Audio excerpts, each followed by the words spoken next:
I'm really proud to introduce our Vice President, the Vice President of the Maronite Foundation, Mr. Hage. Mr. Hage is a reputable telecom identity across the Middle East and Africa. He has over 25 years of worldwide... We do a Lebanese academy instead of a Maronite academy. I hope after this presentation, the same person will come out and tell me, will understand why we are concentrating on the Maronite and on the Christians in the world, because really the issue is there. The negligence and the deficit is there. The others are doing their jobs, they are registering, and they belong to Lebanon. They don't need to work hard as much as we have to work with our diaspora. So, having said that, we're going to start with what we call the demography and the changes of the demography. At the end, I would like to do an open session to see how together we can work on reversing the tide that we're going to start now seeing. Go ahead.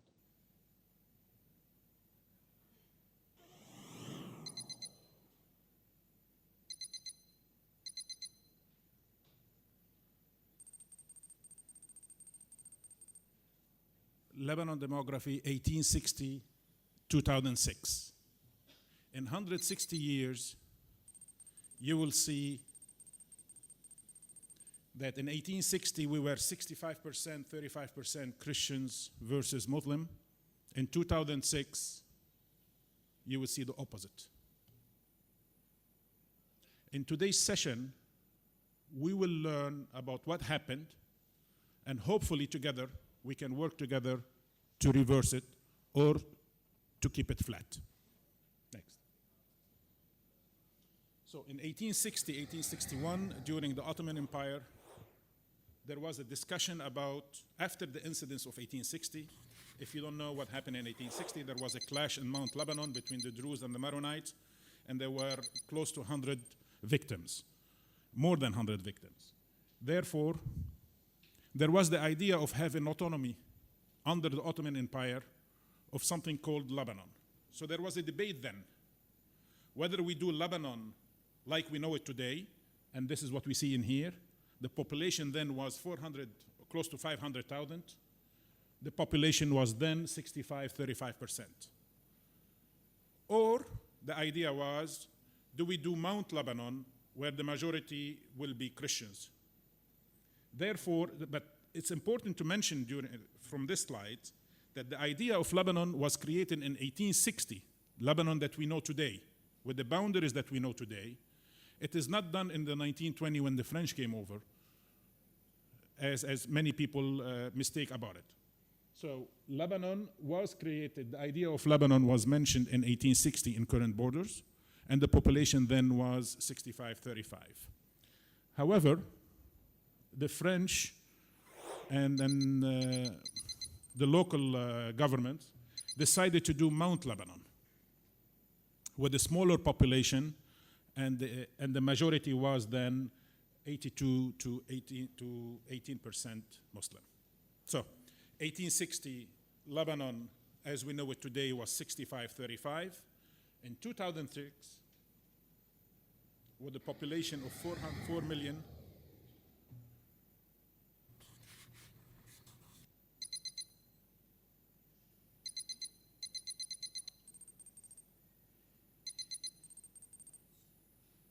now, these figures, we took them from the registrar office. There was no census done. Since we have these documents, we were able to extrapolate the numbers. So we have 65% Christians, Muslim, and 35% Christians. So we understand in 160 years what the changes. Now we want to go over quickly to know the steps that cause this difference. Am I too fast? Do you understand what I'm saying? The voice clear? Okay. And as we go, we study the steps. I would like also for you to tell me that to what generation you belong from the immigrations that happened from the 1860 till now. Go ahead. The major events that caused. We have the immigration in 1860 to 1914. That's before the World War I. You have the famine and the 1914 and the 1916 prosecutions. You have the Civil War of the 75, and you have the naturalization law that passed in 1998. Of course, the number one issue, negligence. People are not registering their marriages and their newborn. Now, when we talk about wave one, that's mean prior to 1860, the immigration was limited because the medium were limited because you had the steamboats then. So it was limited to few priests and few merchants that they used to go to Europe, buy stuff and come back to Lebanon. So the immigration prior to 1860 was limited. Wave two, 1860 to 1900, we had a substantial immigration, mainly to the Americas. And that was due to shortage of work. For you who did not read the history, made in China that we suffer today from the influx of their product, caused this huge immigration prior to World War I. Because Mount Lebanon and Lebanon was, the economy of then was built on the silk trade. Almost every house in Mount Lebanon was one way or another related or making living from the silk industry. When the Opium War, the European invaded the ports of China and opened up the trade between China and Europe, the silk from China invaded Europe with cheap prices, and the economy in Mount Lebanon was destroyed. Therefore, we had flux of people leaving Lebanon, and of course, we moved from, and the boats became bigger, and the steamboats became bigger, and then you had the new land that's called America. That's where everybody was start immigrating from here. Almost a third of the population immigrated between 1860 and 1900. Wave three, the 1900, 1914, unfortunately, we had a high migration.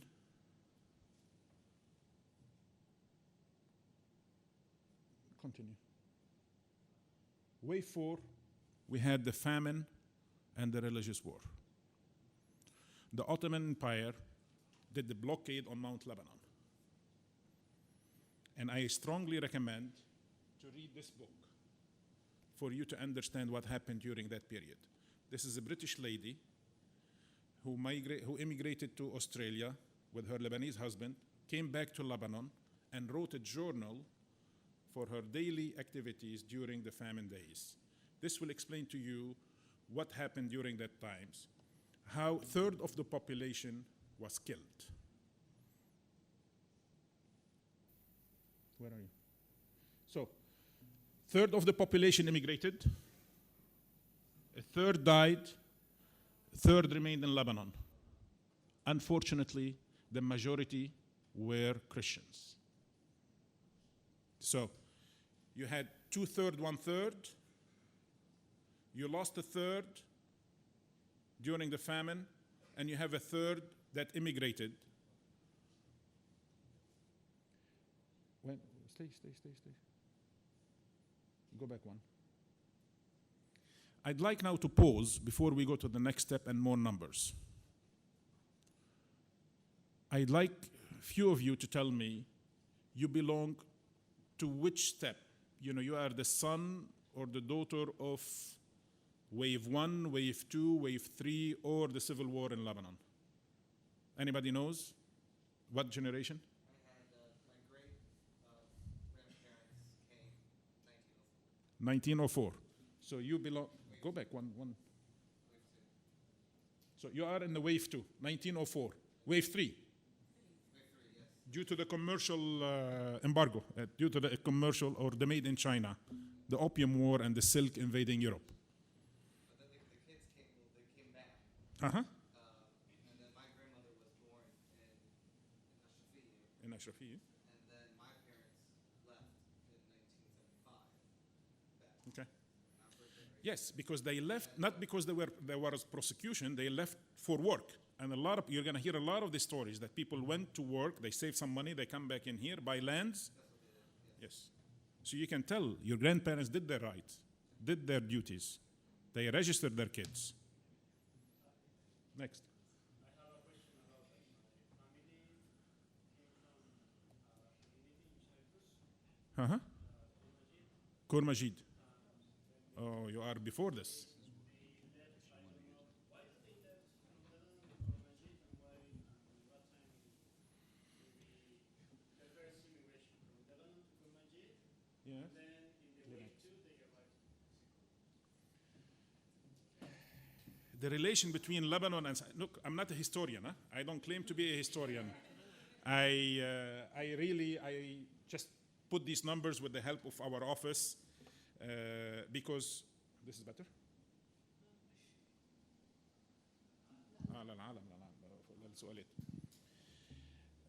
But from what I know, because I visited Kormajid many times, I think the relationship between Kormajid and Lebanon and Cyprus and Lebanon dates back before the 1860. That's because of the short distance. You know, for you to know, Cyprus is 20 minutes by plane from here. It's 130 miles by boat. So I believe it is during the 1840, even before. If you want to go back in history, this is probably when the Muslim came to this area. And you had the Justinians, the king in Cyprus, or the whole area back there. The first treaty they did it with the Khalifa in here was to vacate 20,000 men. So it is between 762 and 1860. It's there, but I am not an expert on this. I can tell you the immigration was very high. Yes, Per.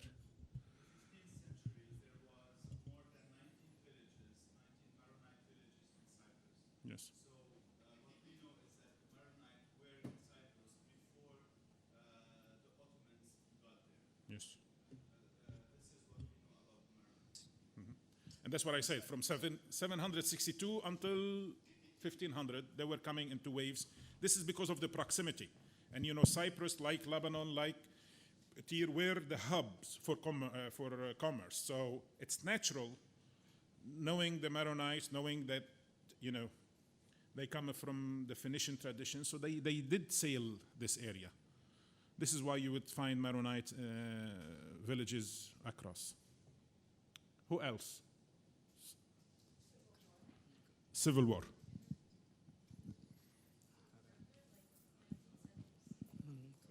Where? Yeah, in the 70s, Civil War. 1987 is when my parents left. 87. Recent. Yes. Are you registered? Are you Lebanese? Yes. Yes. Good. Yes. Good. What wave is that then? Which one? 1975 is during the 1975 war. So wave 5 would be, or wave 6. Who else? Anybody from wave 1, wave 2?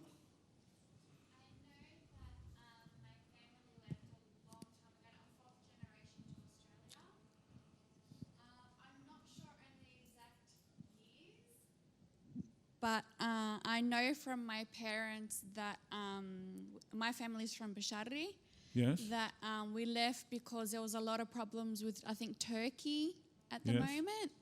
And so that's why my family left and basically moved to Australia. Are you registered?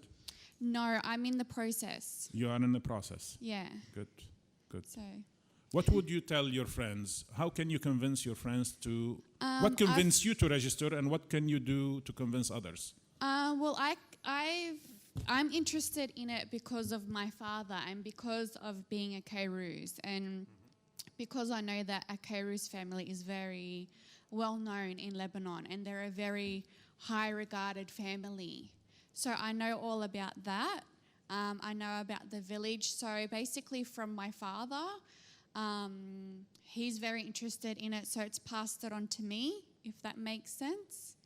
And then learning more about the Maronite Foundation Academy, it just snowballs, if that makes sense. Yes. So that's why I'm interested in it. And also in my family personally, my father's Lebanese, my mother's Australian, but because my family, my juddo came out here, we kind of lost our language, if that makes sense. Like I can't speak Arabic very well because when we moved to Australia, we had to assimilate.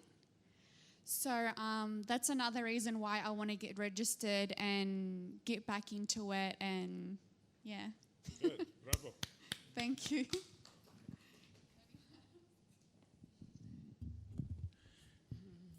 Okay, anybody else wants to share with us their story? Okay, so we carry on. The reason we're doing all the study to tell you that, yes, it looks dark, but there is hope. And Ms. Kairouz was the good example that we have 2 million cases like Ms. Kairouz's case that we can tap into to reverse what you have saw the numbers before. So we don't have in Lebanon, the myth is, the birth rate at the Muslim population is much bigger than the birth rate at the Christian population. This is a myth. It has to do with geography mainly in many places in Lebanon, but the real reason for the deficit in the numbers is really that negligence due to immigrations, no registrations, and of course the famine and the prosecution that happened in 1914. And if we look at the 1932 numbers, this was the last official census done in Lebanon. This will give us the starting points of Lebanon. When we talked about third immigrated and third died and third stayed in Lebanon, these numbers come and give you a little bit of that truth, whereby you have 793,000, the population that was counted during the 1932. This is the French did this and handed over to the Lebanese. You had 254,000 immigrated. If you look at the numbers, 15%, 37 were Muslim only, and 215,000 were Christians. The 215,000 came from the third that immigrated prior to 1914. You see the correlation? You had exact number. So we had this population that lived in Lebanon, and we had this population that immigrated. The numbers are almost close. So if you want to do extrapolation, or if you want to do a correlation between the two, we have as much Lebanese living outside Christian that they are living in Lebanon. Do you understand? Yeah, 1932, it's the same. So if you had the 400,000 in here, 200, so you have 50%, because there they can marry more than just the Lebanese, so they can grow. So if you look at this 1932, the Christian population was divided between people living in Lebanon and people living abroad. The pool of the people living abroad is the cases that we have talked about. This is in 1932. Now you have more added to it. If we go to the next page. Because of the war, we had 800,000 immigrated during that war. But those 800,000 were not all Christians, almost 50-50. Because, if you go back, sorry. Now, if we're going to talk politics, these numbers were accepted. The only reason that the Muslim accepted to have Lebanon, as we know it today, because the population was split 50-50. 400,000 Christians, 400,000 Muslims. And they have said, this is Lebanon, we will only accept it with these boundaries, and whoever is not living in Lebanon is not Lebanese unless he claims his citizenship. We understand? How Lebanon, we talk about, all came together and they formed Lebanon. It was all done by man here. The only reason they accepted this is because we were equal. And they said, the pile of the people living outside, unless they claim their citizenship, they are not Lebanese. To claim your citizenship in 1932, where then there was no embassies, we had no government, we had no Ministry of Foreign Affairs, we had nothing. So your grandparents had to go in front of the British, what you call it, embassy or consulate, apply for citizenship. So, for example, your grandfather if it happened that he was living abroad in 1932 and he wanted to be Lebanese, he had to go in front of the French embassy, ask for the citizenship, send it to Lebanon. The Lebanese government had to approve it, send it back to the French consulate, and with the good luck, informing your grandfather, if he still lived in the same city, that he got his citizenship. Can you imagine in 1932, there was no internet, no telephone, no telegraph, there was nothing. So it was designed that whoever is living in here get the citizenship, we are equal, and whoever is living outside is living outside. Unless he comes back in here, ask for the citizenship, he will not get it. But let me tell you another truth about your grandfathers. And that's what we discovered, and this is what gave us the passion to do the foundation. I have explained to you the system, how much they had to do to apply for it. Do you know 98,000 of your grandfathers applied for the citizenship? And we have those documents.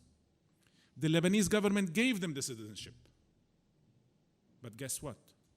They failed to inform them. The poor guys died not knowing that they are Lebanese citizens. Their grandchild, their child and their grandchild, doesn't know that they are Lebanese. They do not need a new law to apply for their citizenship. These facts pushed a handful of people, headed by Michel Eddy, to come and say, no, this is not right. We have to go search for the descendant of those people and tell them, you know what, you belong in Lebanon, you are Lebanese because your grandparents reserved that right for you. Now it's up to you if you fulfill, you and your friends, to fulfill your grandfather's wish. This is the message of the Maronite Foundation. This is why you're here, to help us identify those people, go after them and tell them, despite the hardship, despite the war, the misery, despite everything, they wanted to pass along the Lebanese citizenship because it is so important in their mind that what other gift you can pass to your grandchildren? The citizenship of Gibran, the citizenship of Saint Sherbil, the citizenship of Raf'a, Hardini, and all the great people that came from this land. Anyhow, so that's important. Lebanon started as is today. Numbers make sense. This is the only reason I'm saying is we want to work on this subject because in any democracy, numbers speaks. So unless we keep equilibrium, Lebanon as we know it will disappear. It will be a new Lebanon. So we need to work hard to find the 200,000 people, descendants. Go back. Go forward. More. On top of it, we had the war. We had 800,000 left. So we have close to, continue.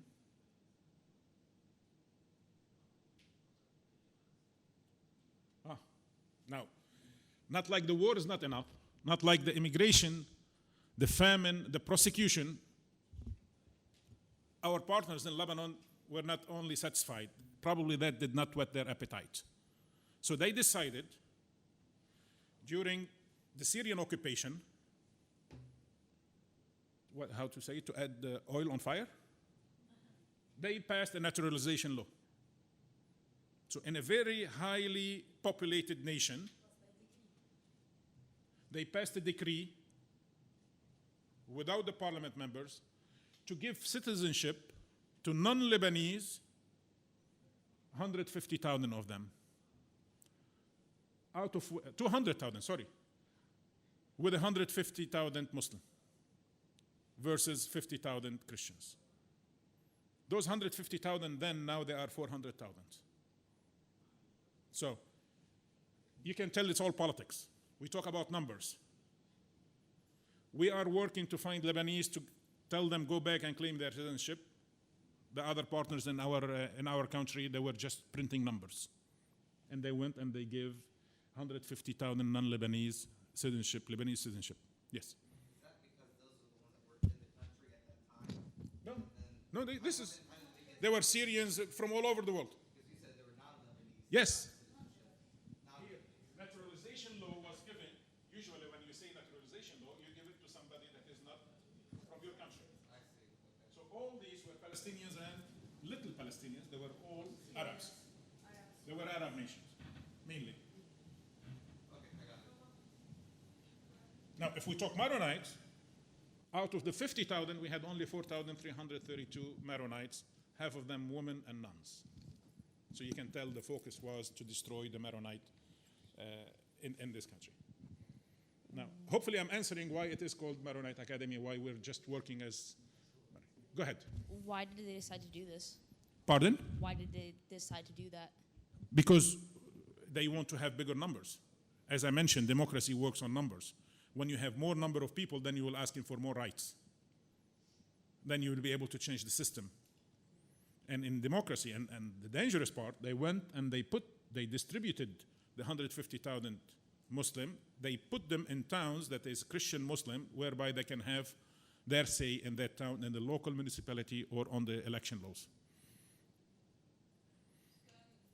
Couldn't we have, in a way, cashed in on that in the sense that join in by incorporating other Christians from the Middle East, like Palestinian Christians, Syrian Christians, where there were quite a few of those as well? Was that a possibility at all during that time? Yeah, well, we have to understand, we were not invited at the table. Whoever designed this didn't have in mind to do the Christians. In their mind was to unbalance the situation in Lebanon even further. As I mentioned, they only accepted Lebanon to be as is when we had 50-50. Yeah. So the civil war was not enough. We had 800,000 immigrated, but it was from all Lebanese, to make sure they can govern and they can have sustainability for the future. They went and they did the naturalization law, and they displaced and they placed the people in the cities where it is, where it is a mixture, whereby they can have the overwhelming votes during elections. The Ottomans did that as well, didn't they, in the North Lebanon? The Ottoman did a lot. As I mentioned, the Ottoman embargo on Lebanon killed a third of the population. But they also purposely moved Muslims into a majority. The Ottoman did it not only here. Again, I'm not a historian, but I can tell you what I read. If you look at the whole cities between here and Spain, you would see the families who are occupying the ports and the main cities are displaced from mainland or from Turkey. Yeah. So naturally in Trablus, in Beirut, in Saida, we have a lot of Turkish influence, and you have a lot of families that were important that works with the Ottoman Empire in the administrative part, and naturally these were brought with them. Yeah.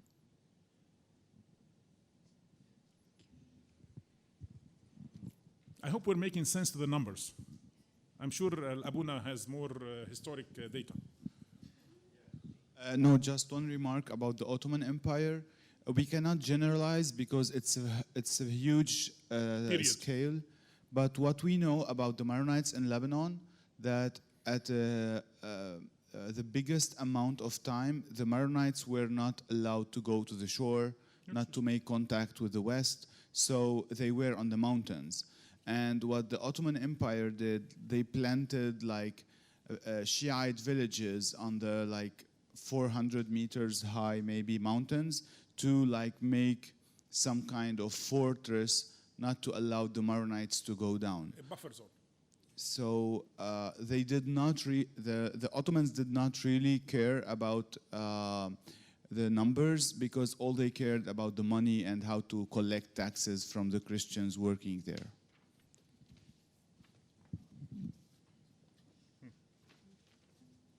Okay. So, when we talk about negligence, how do we know that people are not registering abroad? How do we know that your cousins, your uncles, your grandfather are not registering? Very simple formula. We look at the registrar records, and we see that the single men, that they are Christians, we have 46% of male are still single. 46%. While if we look at the Muslim side, 24% of single men are single. This tells us two things. Either we have problem with the male in Lebanon or Lebanese male around the world, or there is a fundamental problem. The norm that 20% men or women does not get married. 24% the Muslim male between 30 and 69 years. That means they have only a 4% margin that they can improve. That's if you want to be absolute. This tells me that they are doing their work. Anytime they have a marriage, anytime they have a newborn, they are registering their kids. In Lebanon, automatic registration. So the problem definitely it's outside Lebanon. If you live in Lebanon, you register automatically. Very rare cases that people are not registered. This becomes not only negligence, this becomes they have to be out of their mind not to register their kids if they live in Lebanon. So this tells us that from a scientific point of view, that the problem is outside Lebanon.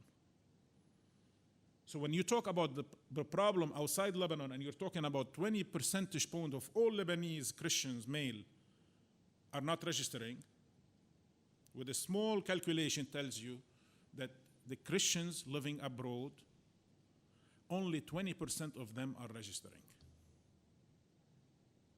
So we only have 20% of the people who have the right to get their citizenship are registering their marriages and their kids. And this is called nothing but negligence, because what else you can pass to your kids than the nationality of a country that is the melting pot for the Middle East and for Africa. If it works in Lebanon, it works in Africa, and it works in the Middle East. And you will have many speakers that come in here that are very successful because they are Lebanese, because they made it work in here, they made it work abroad, and they are very successful in that part of the world. Make no mistake about it.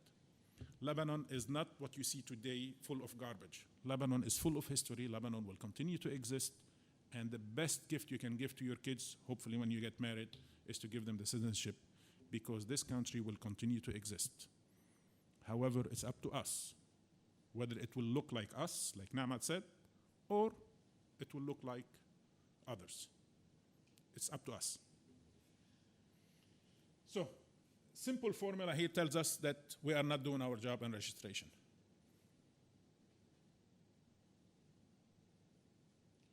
Out of 9 million, when we say 9 million, nobody has the real number. But if we do, again, a simple calculation about the number of people immigrated, and you can, of course, the mother is counted here.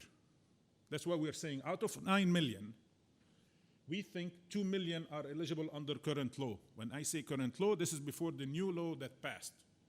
Now, I don't know if you have a session about the new law. You have a session about the new law. The new law really, it gives the right for the people who were living abroad before 1932 with the Lebanese roots, and they did not have the chance to claim the citizenship. The new law that we passed with the effort of the Maronite Foundation, it will give those people, the descendant of those people, to apply again. So this is really a big chance for us. And not only that, it will facilitate the process. For example, if she wants to apply, I forgot your first name. Sharon? Shannon? Sharon. If Sharon wants to apply today, and her father was not a Lebanese citizen, she could go prove that her grandfather came from Lebanon. She can apply on her own without applying for her brothers or her father or her uncles. Because the old law, you will have to pass to do the paperwork for everybody. The grandfather, the marriage certificates, and then you have to do the kids. You had to do all this process. With the new law, it's very simple. She can go apply, line item. She will apply. She will have a proof of descendants, and it's done.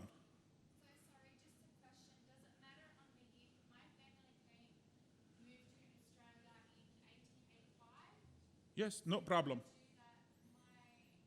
Heard in continuing with this, I heard, for example, like people tell you different things, so I don't know 100% what you're talking is it. about, for example. So I'm learning foundation more is here. now as you're speaking.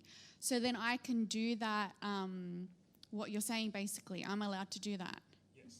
Provided, Yeah. remember, we talked about the 1932 census. And there was also in 21 and 24, there was 3 census done. If your grandfather name was registered as he was living abroad, and most likely yes, because he had brothers in here, right? So basically they walked into the house, they counted how many living in here? 2, and then the mother or the father would say, okay, I still have 2 sons that they live abroad. They were right, okay. Joseph Joseph Kairouz, he lives in Australia. Yusuf, I don't know, Sami Kairouz lives in America. And this is how it was done. So provided that your father or your grandfather was listed during the census that he was living abroad, yes. Even though he did not apply for the citizenship.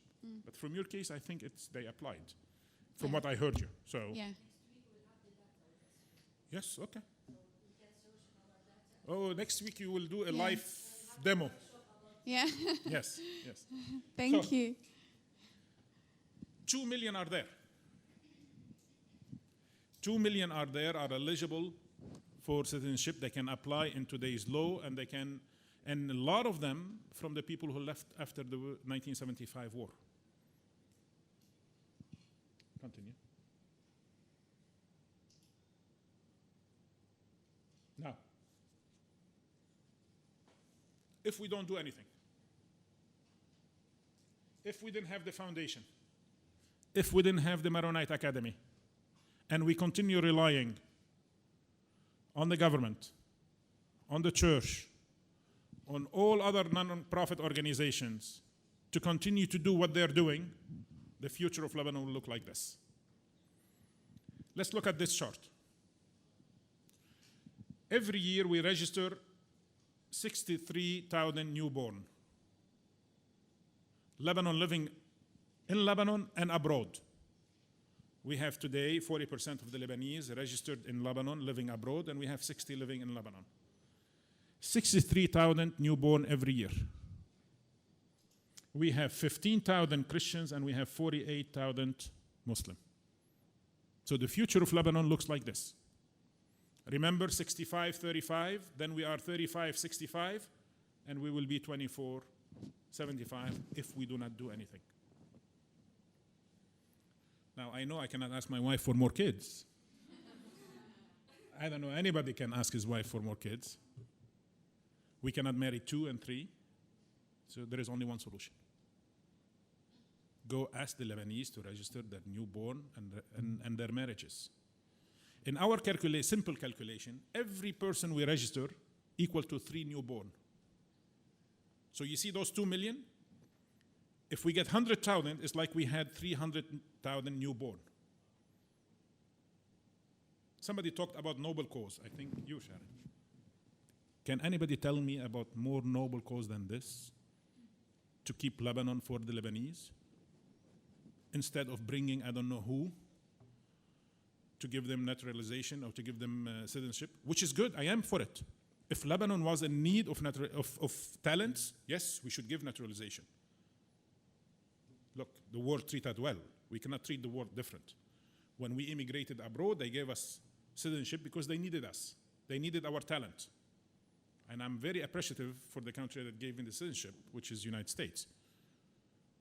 And I want my country also to be able to do the same, and we did it in the history. We did it for the Egyptians, we did it for the Syrians, we did it for the Iraqis when they were in need, and Lebanon had a need. Most of our economy in here is built on the immigration that came from Jordan, came from Egypt, came from Syria, came from many places. And we do appreciate that. But to go and give naturalization to people only to be used for vote to change the system, this is wrong. So, to keep Lebanon for the Lebanese, we need to work on the new, registering the marriages and the newborn. Continue. Basically, you need to be proud of your roots.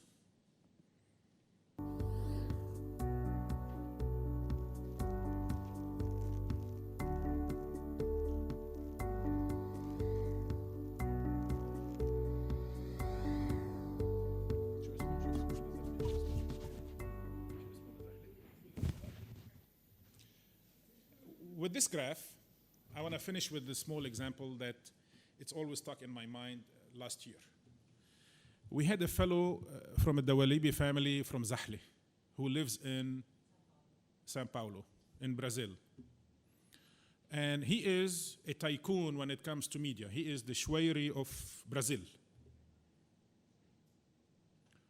He kept working to get the Lebanese citizenship. Even though then we didn't have the law to give it to him, there was a disconnect between his grandfather and his. So we were not able to pass it to him through the normal channel. With the effort of the Maronite Foundation, we were able to get him a decree from the president. During a dinner that we were celebrating his citizenship, I was curious. I went to him, I said, you know, a man like you who lives in Brazil, who's well known and he has almost everything, why do you want the Lebanese citizenship? Why? He told me one thing. Every person needs an address. I can be the tycoon of whatever, but I'm still Lebanese. And guess what? Then I learned the brand equity of being Lebanese, it is very, very high. Your fathers, your grandfather gave us in the diaspora something, it's priceless. It's the brand equity called I am Lebanese or I am from Lebanese roots. So we want you to be proud of your roots, like your grandfather were proud of your roots, like Lebanon is proud of you. So I want to thank you for being patient, probably understanding the numbers. Hopefully now it's stuck in your mind. And I'm ready to take a few questions if we have time, because I'm standing between you and lunch, so I don't like to be in this. I know you have to go eat lunch, but hopefully there will be other sessions that together we can formulate, because in every country is different, like in Santo Domingo or somewhere. In Santo Domingo now, when you go back and you put on your website that you are a graduate of the Maronite Foundation, that gives you automatic credibility. So this way you can attract people around you with a noble cause. This is an organization that goes abroad, invest in the diaspora, don't go and ask money from the diaspora. Yes, we accept donations from many places, but it is funded from Lebanon. We have 17 offices around the world. We have full-time staff. They're dedicated only to find people and register them, because as one time the Habis told me, "L'bled lalli عنده ولاد." With no youth, there is no country. The future are for the youth. So unless we have youth registered, there will be no future for this country. Thank you again for your time. Thanks for coming.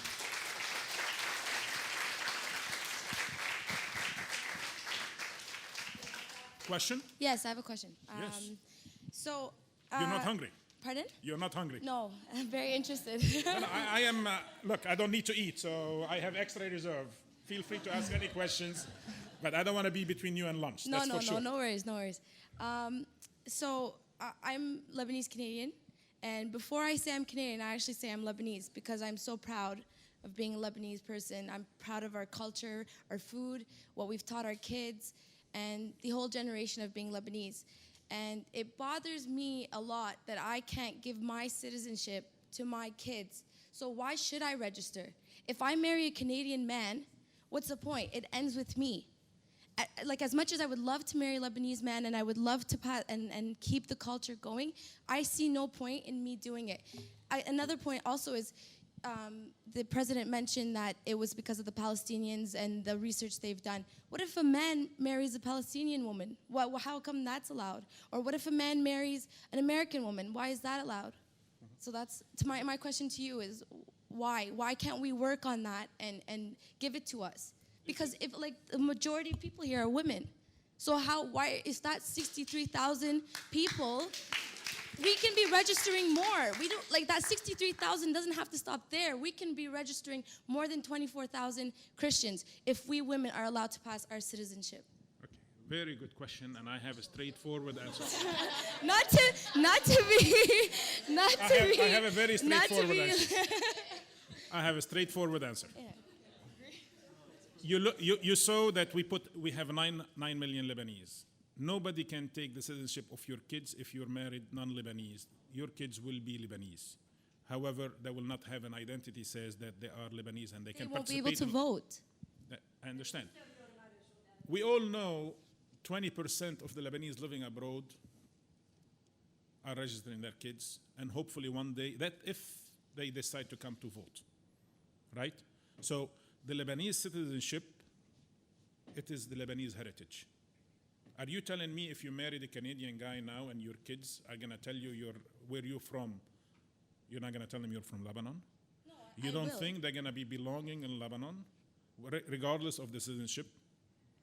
Now, let's face it. If the male that's supposed to be attached to this country are not registering their marriages and their kids, do you think the ladies that married Mrs. Smith, Mrs. Johns, they're gonna go and register? Probably the percentage will be lesser. With this demography that I have showed you, unfortunately, when we look at the numbers in Lebanon now, we found, so on top of this discrepancy that you saw today, that the future is 25, we have 63,000 newborn every year, and we have only 24% Christians. We discovered if we pass the naturalization law, if we pass the rights for women to pass to their kids, before we even translate the law to 10 different languages, you have people living in Lebanon, close to 350,000 Palestinians will be automatically registered as Lebanese. Can you imagine what will happen to the formula we're talking about? Now, that was before, 5 years before. Let me tell you in 2 minutes what we are facing today. We have today 1.5 million. So on top of the 500,000 Palestinians, we have 1.5 million Syrians who lives in Lebanon now. They have been with us for 5 years, and God knows they will be with us for another 5 years. You saw 63,000 newborn Lebanese, correct? Living in Lebanon and abroad. 40% of them are abroad. The Syrians newborn during last year passed 70,000. So we have 70,000 newborn Syrian every year on our land here. If we pass the law for the women,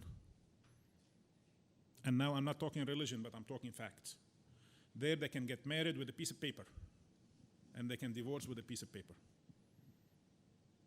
You all know about loopholes. You know how they can just come and do marriages just to get permission and to get the right to own lands in Lebanon. Can I add something to that? Yeah. So, what about women and green cards? There's green card marriages, so There then was a why can't we steps. be stricter? Why can't we, there's laws that we can pass. Canada does it, the US does it. Green cards, then the kids will be automatic. We don't have problem with the women passing for their husband. We have problem with the kids. But today, rest assured, we have similar to the green card. You know, the woman who comes in here that is married to, they can get the work permit for the kids, they can go to school in here, they can live normal life. However, the voting issue, look, I put all the numbers for you, I did not hide anything.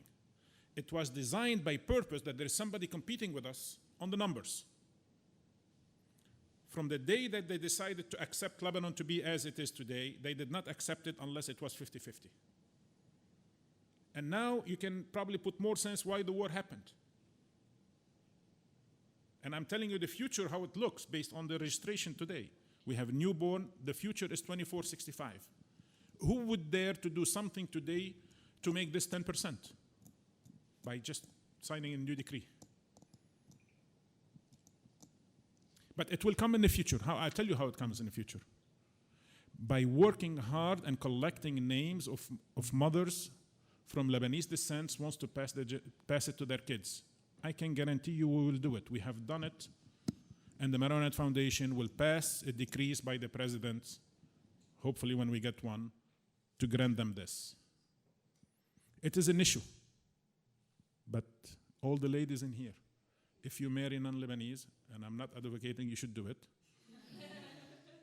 forget this 46% singles doesn't mean that men are not good, but this is because they are lazy. Your kids will be Lebanese. You will teach them the heritage. They will become Lebanese. And hopefully one day we'll be able to accept them all. Yes.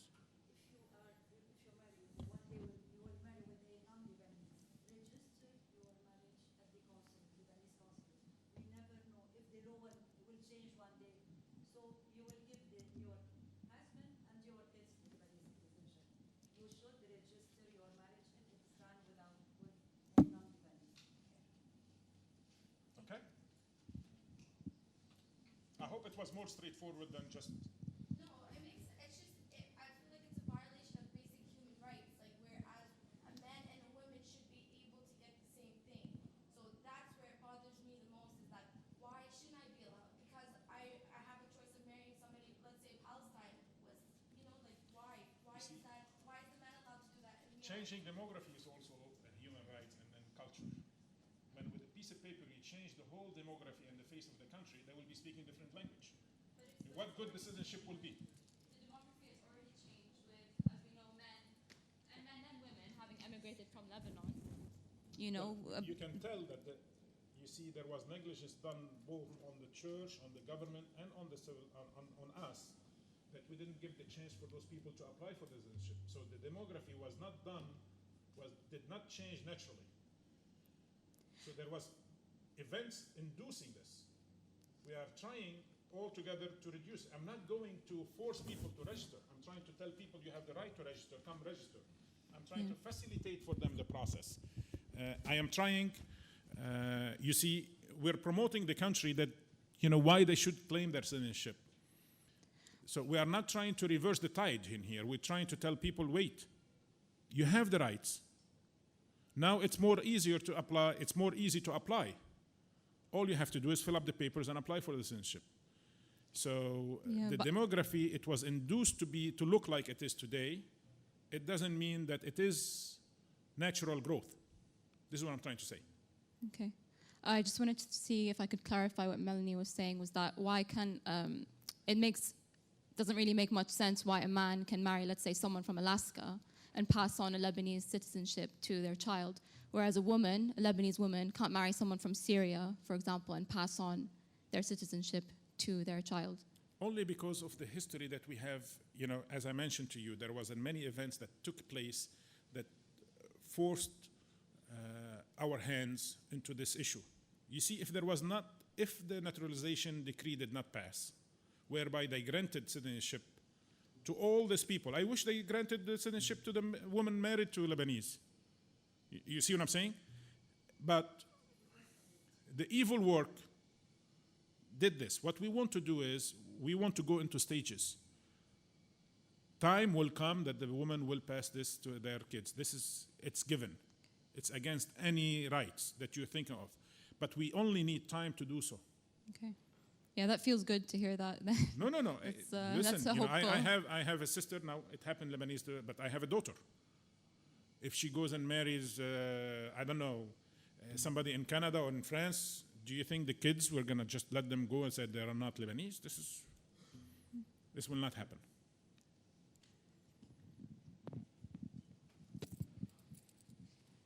Now, how many countries we have? 18 countries. Hi, my name's Francis. I'm from Australia. Australia? Country I've never been to. Sorry? I've never been to Australia. You should visit, it's beautiful. My grandfather and grandmother on both sides moved to Australia in the 60s. Both of my parents were under 5 years old when they moved to Australia.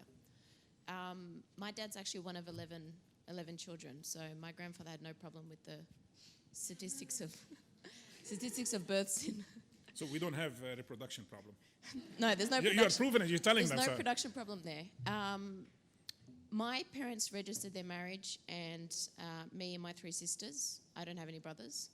I have my auntie also registered her marriage, and she's got 4 sons.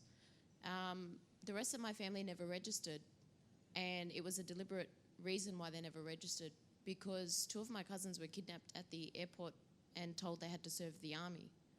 and it was a very big process to get them out. And imagine they were like, one of them was 18 and one of them was 21 years old. They were both studying. One of them had started a business, all sorts of things. Stories like that I hear about all the time from, not just my family, but all my Lebanese friends back home. And I believe it's not the case anymore that if you're registered, you can be forced to serve the army. But I do know that a lot of people didn't register for that reason. And that's something that wasn't covered at all in this presentation. We're speaking in here, even though there is a TV, the truth. They have worked hard from 1932 till now that they want the people living abroad. They don't want them to be part of this nation. So every once in a while, every time they have something they can do, they will pass a law to do so. The drafting was an issue, yes. Even though the law then will not give them the permission to arrest them, because if you were living abroad and you proved that you were living abroad, you didn't have to serve in the army. If you had a dual citizenship, you didn't have to serve in the army. But again, evil works. Yeah. So, but that story, even till now, there's still anecdotal stories that get sent around. Everybody we never talks said about it still. carrying Lebanese citizenship is something easy. It's a burden. But we all have to be proud. You see, being Australian is something great. Being Lebanese is something good. But being an Australian Lebanese is magnificent. You get the best of the two worlds. In Australia, maybe you don't feel it, but trust me, in the Americas, especially in Latin America, in the United States, and I hope somebody help me with this with the supporting idea. Being a descendant or being a Lebanese, the brand equity is something certain. I travel that part of the world. People are so proud of their roots. Anybody from Latin America, from Mexico, even from Mexico, tell me, being from a Lebanese descendant is something good or no? Are you proud of it back there? Are you ashamed of it? When you say you're from Lebanese descent, what that means? When you are talking to normal people in Mexico. Like something to be proud. Yes. Yeah. If you're a doctor, that means you're the best doctor. If you're a lawyer, that means you're a good lawyer. Of course. If you are an industrialist, that means you are honest, you deliver, you give it on time, correct? Yes. Our grandfather did their part. It's up to us to carry this burden. Being Lebanese is not something easy. We never said it's easy. Our grandfather lived 450 years of persecution under the Ottoman Empire. Who are we to complain? I don't disagree with you. It's just that, I don't think that the change of laws and all that stuff is very, that information doesn't always filter to the rest of the world. So I still know people today who say, oh no, I won't register my kids because I don't want them to be drafted into the army. That rule went a long time ago. But if they were drafted in the Australian army, they will be happy? No. Okay. They don't want to be Nobody drafted. likes to be drafted. No one likes to be drafted. But that law is no longer there. I know, but people don't know it. They pass on stories that they heard This from is why someone. we're from here. someone, That's from why we someone. have offices. This is why, the Australian office is doing also a magnificent job. In Australia alone, we did close to 20,000 applications. Can you imagine? 20,000 applications.